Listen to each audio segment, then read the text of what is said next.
Good evening, ladies and gentlemen. Good evening, viewers. I'm Matthias Aufiku, news editor of the Namibian Sun newspaper. Let me first and foremost welcome you to 2022, my first show for the year. I'm sure it will be a very exciting year for all of us, and it will be a very prosperous year for all of us too. First, before we get into the matters of today, let's first have a look at today's headlines.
Well, we're joined in studio tonight by Ms. Toska from the Namibia Airports Company. She's the Executive for Commercial Services.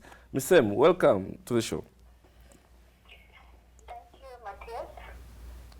And thanks for having me. Thank you. It's a pleasure, ma'am. Compliments for the new year to you and the NAC family. We wish you well for the year. Thank you, and I also wish you all the best and everything that is prosperous for 2022 and the entire Namibian Sun. Thank you very much. Well, it seems the year has already gotten off on a very busy note for you. The company has been thrown into the limelight, especially on social media, where an image was circulating of one of your employees seemingly caught in a very compromising situation, whereby her feet was on one of the counters at the Hosea Kutako International Airport. What is the situation like at the moment? Matthias, the incident that has actually been circulating on the social media with regards to this particular unfortunate incident is that obviously as an organization, the Namibia Airports Company, we do not condone such unbecoming behavior from our employees. We certainly want to reassure the public that this was an unfortunate incident. And we would like to give them the assurance that we are working on such undesirable behavior. And we are having the commitment to ensure that we deliver efficient and friendly customer service ethos to all our stakeholders and our customers at our international airport. Yeah. Well, of course, your portfolio directly deals with managing the reputation and the image of the company. So how would you go about this, knowing that very well the airport is one of the key points of entry, which really welcomes guests to Namibia, and it sends a particular image in this regard? I hear your concerns, and we also have to apologize to the public at large in terms of this unfortunate incident. But what is important is our customer service, how we as an organization basically conduct ourselves. We just want to inform the nation that on the 25th and the 26th of November in 2021, shortly before we went on recess, the Namibia Airports Company, in collaboration with the Namibian Tourism Board, we basically conducted a customer care training program to all our stakeholders. Our stakeholders meaning our immigration officers, our police, airline staff, and all personnel that deals with frontline staff. That is actually our commitment as an organization to ensure that in as much as we are working on the upgrade of the Hosea Kutako project, at the same time we are also instilling customer care, looking at the human element on how we can then improve services to our incoming tourists and visitors that are coming to the airport. We must acknowledge that these are one of the unfortunate incidents, obviously one apple will definitely spoil the barrel, but let us focus on the positive side in terms of how is the company actually managing to such unfortunate incidents. We would like to inform the public at large that internal measures are in place, and we have already urgently addressed this particular issue. Yeah. Maybe just to the benefit of our viewers who don't know where this matter currently is and who would probably be asking, so what has happened following the incidents? What happened to this employee? What remedial actions were taken? What I can inform the public is that obviously an employee belongs to an organization. And within an organization, if any employee does not conduct themselves within the code of conduct of the organization, there are internal procedures that come into effect. And that is what the company has done at this moment. And we all understand that any internal matters will be dealt with through a whole disciplinary process. And we just want to reassure the public that this matter has not gone unnoticed. It is definitely and it has received our attention, and we are dealing with it. Yeah. And the rest of the staff members are also cognizant in terms of how their conduct should be and how they should then certainly improve in terms of addressing customer service at our international airport. Yeah. While we are obviously cognitive of the fact that NAC operates in a very competitive industry, being the aviation industry, we are of course aware that over the years the public has complained when it comes to service delivery, especially in the public sector, more so in the private sector also. What is your take on this matter, especially because it seems to be a recurring theme over the years? I think having looked at the reorganization of the organization and also looking at the newly appointed leadership of the organization, a lot of good things have happened. Yes, we as an organization, we were merged with a lot of unfortunate incidents. We just want to share with the public that within my department, a newly unit has been established, that is the customer care unit, which has become part of our priority areas in terms of improving customer service and also customer service delivery in order for us to actually meet our mandate. So with that, customer service is really one of our key priority areas which is receiving attention. And we have also created a new customer care email address where customers can actually send their complaints to the customer care at airports.com.ma, and we are ready to basically attend to all the problems. And this is actually one of the issues that we as an organization picked up to say, in as much as we are dealing with the stakeholders, on the airport there are a number of different government agencies, other agencies that are working with us. But us as the airport company, we took it on our behest to say, when we are dealing with customers, they do not say it is the immigration or police or any of our stakeholders. They refer to the airport company. Based on that, we are working closely with all our stakeholders, and we have put up a program. We are having we plan to have quarterly training programs where we basically are going through all our stakeholders to give them the necessary support and initiatives on how we can handle and also receive our customers at the airport. Yeah. Well, the other thing is, if we should probably just broaden the scope a bit. You've been obviously a seasoned executive. So as far as customer service across the spectrum is concerned, what would you say are some of the areas that we should look at as a country to improve in this regard? Just repeat your question. Your line was a bit fade, Matthias. Yeah, I was saying just to broaden it up a bit and just move away from NEC a bit and move to the entire system, whether it's public or private. As a seasoned executive in this regard, what would you say are some of the areas that we should look at as a country to perhaps improve as far as service delivery is concerned? Looking at from a broad picture, we basically need to say that despite the current challenging environment that we are currently operating amongst the COVID-19 situation, we as an organization, that is the Mobile Airports Company, and all stakeholders that have a stake in actually contributing to the arrival and departure of our visitors at our airports, should be mindful that it's important to deliver efficient and friendly services to our customers. The airports are the first port of call in terms of entering Namibia. That becomes our first and lasting impression. And by giving a friendly smile and just giving good service, it's actually a plus because it will put Namibia in the limelight, and that also adds to the competitiveness of Namibia by saying Namibia has friendly people. I would love to come back to Namibia. Yeah. And that is what we are trying to instill in our stakeholders, for us to work in partnership and to sell Namibia that Namibia is a country that is full of positive attraction, and also coupled with the human behavior and people that can serve them with passionate and make them feel welcomed on the Namibian soil. Yeah. I know you mentioned COVID-19 earlier on. Of course, the aviation industry once more has been one of the biggest hit sectors of the economy, not just in Namibia but globally.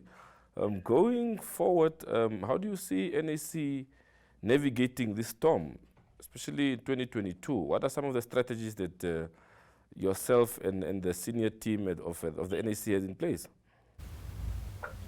With the COVID-19 pandemic that has affected the entire world, and more specifically Namibia Airports Company, because our business is definitely dependent on a number of arrivals, business opportunities, investment opportunities, it is quite challenging because this COVID pandemic is something which is unpredictable.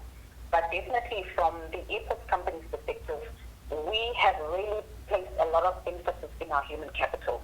We are saying that our people are the assets of their company. In as much as there is a lot of projects that we needed to defer, it becomes very imperative for us as an organization to ensure that we create a conducive environment to our employees. We ensure that all our employees are safe. We have the necessary safety precaution measures in place at the airport to obviously to protect them from COVID-19. But nevertheless, what is actually important is to ensure that with the limited resources that are available, we are able to remain afloat and to service our customers given the current challenges that we are facing with the COVID-19 pandemic. Yeah. Well, in terms of your revenue base and your customer base, how has that been hit? Can you just perhaps give us a brief picture on that? On how it was affected? Yes. Matthias, just repeat again your question. I think I missed you there. Yeah, I was saying your revenue base and your customer base, how has it been affected since the advent of COVID? The revenue base was certainly affected heavily. I must acknowledge that we were operating on, how could I say, less than 10% capacity. That has definitely allowed us to divert and also to put a lot of projects on hold. But in addition, it also came with a heavy budget where we basically needed to invest in terms of the new COVID measures to ensure that our airports are safe. Because definitely if our passengers were not feeling safe, they will definitely not choose Namibia to be the destination for travel. So a lot of investment has had to come to the fore. We had to implement equipment and to see how we can provide facilities for our passengers. And I also want to share with the public that we also ran a public tender of which service provider has been appointed, and this particular service provider will then be doing COVID-19 testing at the airport during departure and also upon arrival, dependent on the status quo of the arriving passengers. These are just some of the measures that we as an organization had to take to ensure that we also play our part as being a responsible organization to ensure that we tighten our measures and create a conducive environment to ensure that be it our employees, be it our passengers who are at the airport, they are equipped with the necessary COVID-19 precautionary measures to ensure that they are safe at the airport. Yeah. Can you maybe just delve a bit deeper into the testing station there at the airport? How will it work? Who is it for? Is it if I fly into the country, will I automatically be subjected, or is it only when there seems to be anomaly, or how would it work?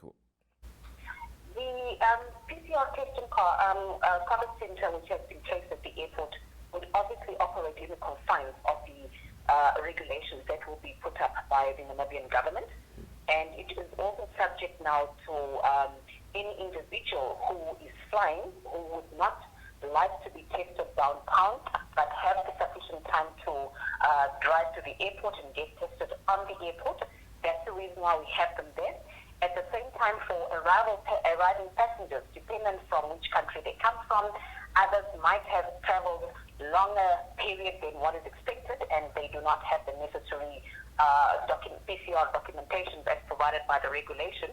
And also looking at other passengers whom you may trust, if such information, PCR documentations are not seen to be authentic, that type of facility would then obviously serve to see whether passengers can make use of it, because we need to ensure that anybody arriving in Namibia has the necessary PCR documentation as required by the regulation. And if not, they will then be subjected now to either testing or, depending on what the regulation will say, have to go into quarantine or isolation. But that is definitely going to be following the regulations as set by the Ministry of Health and Social Services under the provision of the Namibian government. Yeah. So what necessitated the setting up of this station? Has there been cases in the past where results perhaps were under dispute, or what necessitated this?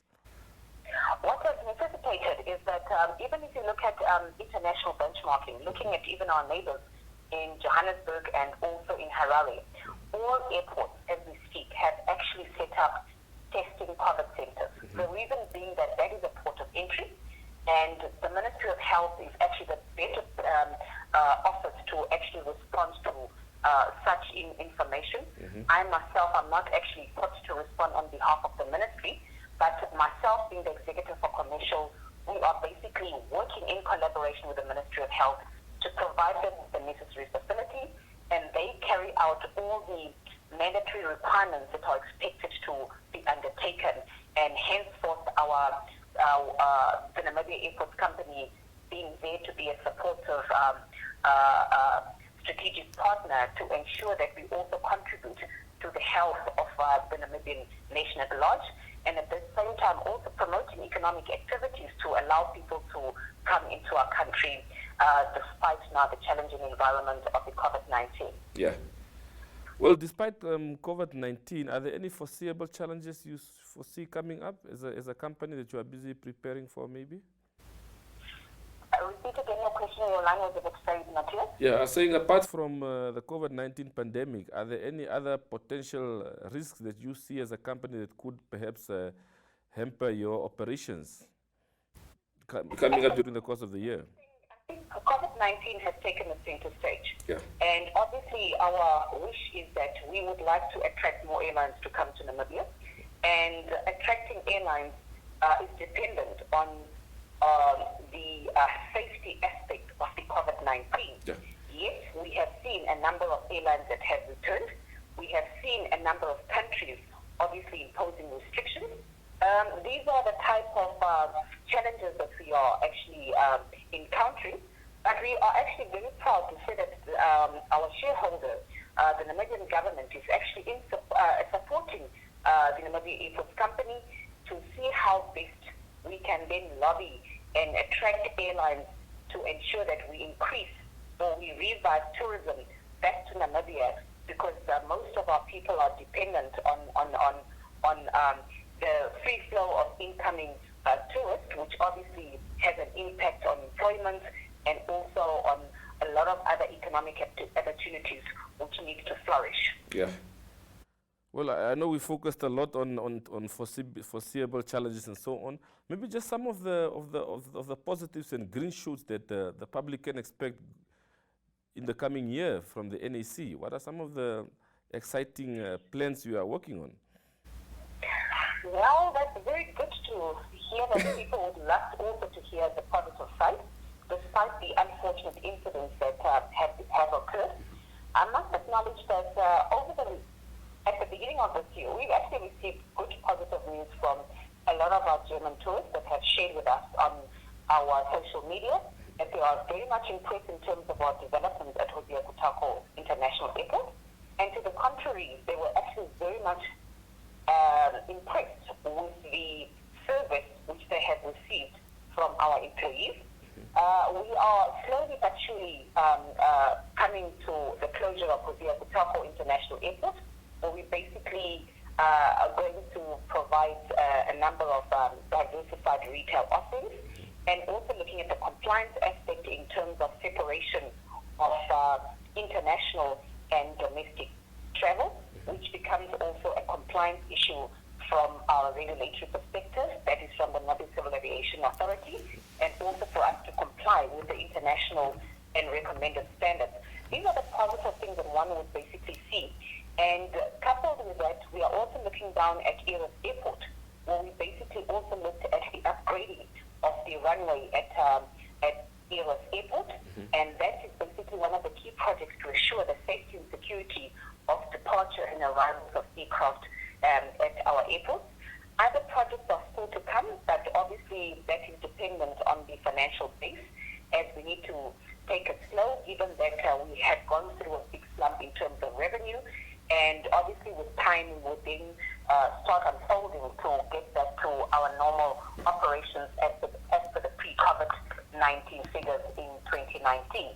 But for now, we looked at the key issues, that is basically to ensure that we have a safe and secure environment in terms of ensuring that any departure or any arrival or any persons utilizing our airports are safe and secured. Yeah. Well, I know in the past the NAC had run into trouble with the global regulator IATA. How has that gone? It seems the topic has gone quiet. Is this a sign that the company has managed to turn the tide in terms of safety, compliance, and so on, and all those things? Maybe just to give a correction, the IATA is basically an organization that is actually managing airlines. Yeah. It really does not have much of an impact with the airport company. As far as compliance is concerned, from the Namibia Airport Company, I must also reassure the public that at this point in time, we have been certified by our regulator, and our 4 airports are fully licensed. That is Hosea Kutako, Eros, Yatoyo Airport, and Walfish Bay International Airport. And with the new regulations that have now come into play, we are also looking at the other regional airports for certification, and we are on track. And we are basically being audited by our local regulator, of which ACAO then audits the state. And from our side as airport company, a lot of efforts have been done, and we have really upgraded ourselves, and our personnel has been trained, and we continue to provide our employees with a refresher training to ensure that we remain compliant from a compliance perspective. Yeah. Which are some of these regional airports that we are looking at? Is it the conventional ones, the Rundu, Katima perhaps? Yes, those are the smaller airports that we're looking at: Rundu Airport, Katima Airport, Lutherus, and also Katima Muliro Airport. Yeah. Okay. Now, Mr. Thank you very much for your time today and for just giving the nation an update. No, I thank you so much for you to contact us. I just want to inform the public at large that we welcome any feedback, and we value any positive feedback that any of our customers would issue to us. And if they have any queries or complaints, they should feel free to send us through to customer care at airports.com.na. Yeah. Thank you, ma'am, and have a good day. Thank you, and likewise. Thank you.